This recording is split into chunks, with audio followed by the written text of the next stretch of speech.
The robust, 35 kHz, HT35 ultrasonic hand tacker, that weighs only 1.2 kilograms, transfers the ultrasonic vibrations to the workpieces in an optimum way, and is designed for small to medium-sized manual welding operations.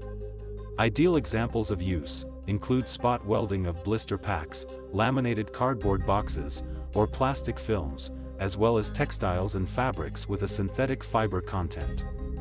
The adjustable trigger point is in the handle, and the integrated transducer with amplitude amplification is fitted with a spin lock to prevent cable damage. This means that users can operate the ultrasonic hand tacker easily and risk-free.